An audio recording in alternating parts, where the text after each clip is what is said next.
May babayad check tayo dito na isang Trinx. Ito ay naka-Shimano na and around 15,000 pesos lang. Maglalakbay ako patungo sa kawalan upang amunin tong pangarap sa buhay at susuungin to itong kadiliman. Makita ko lang ang liwanag ng katarungan. Okay, tignan natin yung pyesa nito. Ito si Trinx Drive. I think ngayon ko lang din babayad check to dito. So yung frame nito ang ginamit ay alloy 60, 61. Nagulat ako, naka-large na pala to. Ayan, may nakalagay dyan na L. Ayan, parang hindi lang masyadong kita. Size 50. Ayan, ito ay 50. Yung kanyang C-tube and yung kanyang top tube medyo mahaba din yan. Mga 54 cm. Yung kanyang effective top tube dyan. Yung kinis niya ay yung welding, kitang kita. Ayan, hindi siya ganun kakinis. And yung color niya ay black. Ayan, oh. Tapos yung Trinx nandito, hindi ko na tinanggal tong mga takip niya. Ayan, nandito yung Trinx sa kanyang seat stay. Ito yung kanyang model. Hindi ko kung mababasa nyo, ha. May drive na nakalagay dito. Ayan. So, hindi masyadong kita. Taka yung Trinx dito ay black. So, yung head tube nito ay straight lang, parang oversized din dito. Ayan, pure black lang talaga siya. Ayan, wala din siyang kung ano-ano sa taas. So, pasensya na medyo maulan dito sa Quiapo. Ayan, bumabagyo, binabarchi ko to. Jeep pa rin tayo, syempre. Yung cable routing ay nasa kanyang down tube sa left side and down side. Ito yung AFD and RD. And yung brake cable ay nasa kanyang top tube. Ito. Doon dumaan. Ayun. Yung disc brake cable papunta sa kanyang likod. So, kitang-kita niya dito. Shimano. Ganito pa. Bagong-bago. Original. Qualified product. So, may nakasaad dito. 50 years warranty. Hindi ko lang alam kung totoo yan o tsuba lang yan. May nakalagay dito na no helmet, no riding. Please read the manual na hindi naman binabasa. And please consult your Trinx local dealer for further information. Pagkukonsultahin ka pa.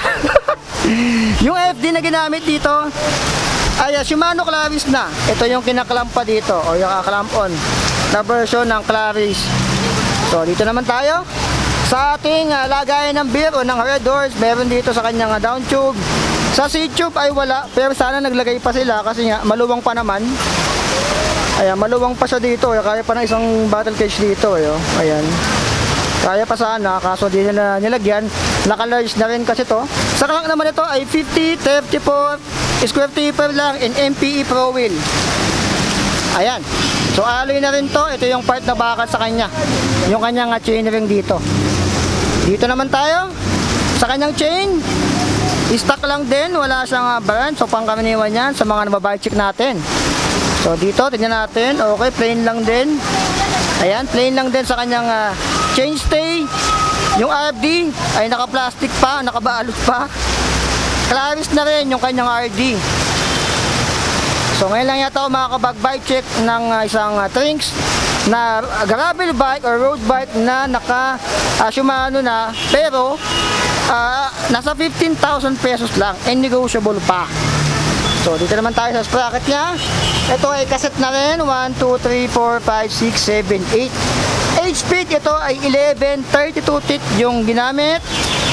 And dito naman tayo sa hubs nya. Wala siyang brand, pero feeling ko alloy silver na yung mga ganito. Yung hubs na ginamit dito. Spokes naman ito ay 32 and ito ay naka-presta valve na rin. May mga siklista kasi na gusto ng naka-threader valve, may mga gusto naman na naka-presta na rin. Ayan.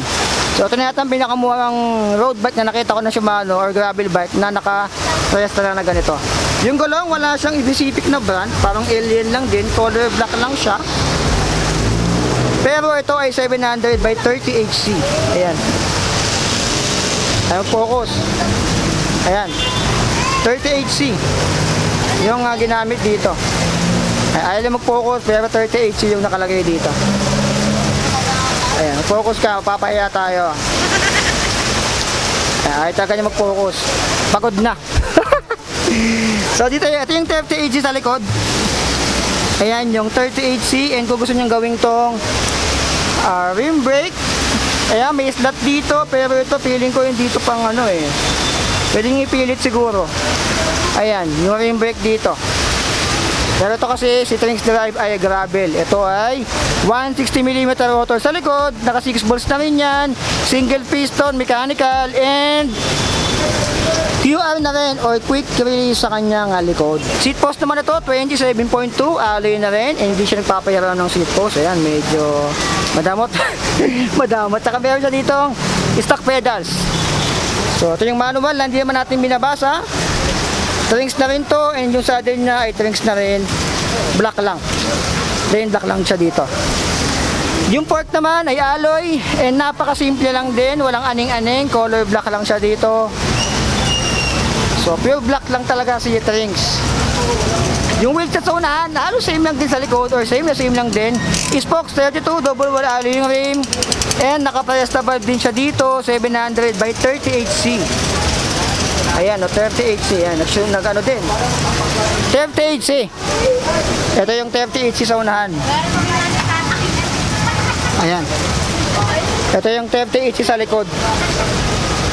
So, piling ko naman, max na yung likod niya. O, gawin yung 40C. Ayan. So, size time naman niya, parang papuntang langit, EXP, nasa 70mm.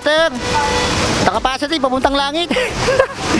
And yung kanyang headset ay Trinx na rin. So, hindi ko lang sure kung ball bearing o seal bearing na rin mga ganito. 420mm naman. 420mm naman yung kanyang drop bar. And para siyang may palm rest dito.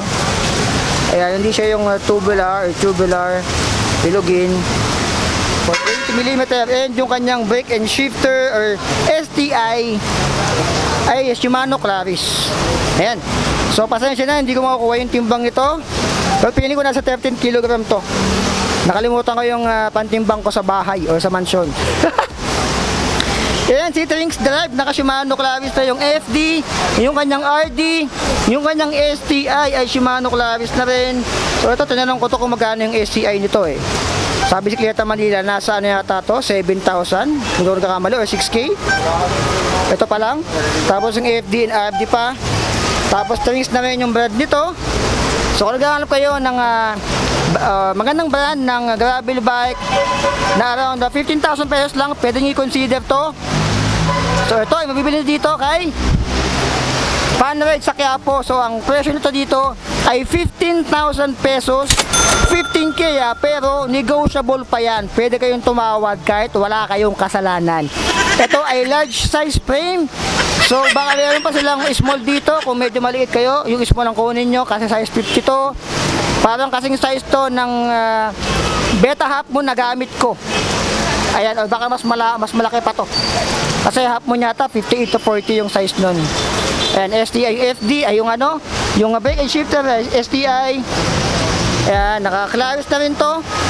38C yung gulong. Shimano. Ayan, ito yung ano nito? Trinx Drive, gravel bike, Shimano Claris, STI, FDRV, 2x speed cassette type. So ayan, sa halagang 15,000 pesos, negotiable pa yan dito. Anong masabi nyo? So para sa akin, kung gusto nyo nang naka-Shimano na and maganda yung brand or kailan ng brand, ito yung bilhin nyo or kuhanin nyo. Si Trinx Drive dito sa Funride sa Quiapo, 15,000 pesos lang. Meron ka ng gravel bike na naka 700 by 38C Shimano Claris, yung FDRD and yung kanyang STI. So swak na sa mga to. And naka-Presta valve na rin. Yung iba sa inyo gusto ng Presta, ito na yung gravel bike na para sa inyo. Gagawin nyo na lang tong Halotech. And nakalimutan kong banggitin, meron pala tong side stand. Ayan o. May side stand pa pala to. So tanggalin na lang yan kung sanay na kayo. So nasa inyo na lang kung gusto nyo ng side stand o wala, tanggalin na lang. Ayan. Gravel bike. So ano masabi nyo sa gravel bike ni Trinx? Si Trinx Drive. So like, comment, share, subscribe, so be it. I love you all. Bago natin makalimutan. Ayan. Ito yung Funride. Tabi lang siya ng Mercury Drug sa Quiapo. Shoutout mga tropa kong pajackers. James, John, Mark, Pico. Okay na. Kasama niyo sir, o ano niyo? Shoutout sa misis ko, si Vicky. Vicky Gahisan, nasa bahay. Ano sir, yun lang? Yun lang, sir. Paano sa pangalan niyo? Perdi Gahisan. Maraming salamat sir. Salamat. Yan po. Yun, shoutout Babu Bake Shop. Bake Shop dyan. Mga kababo namin dyan. Kababu. Patatang sa akin. Ba't babu? Ba't babu? Ano?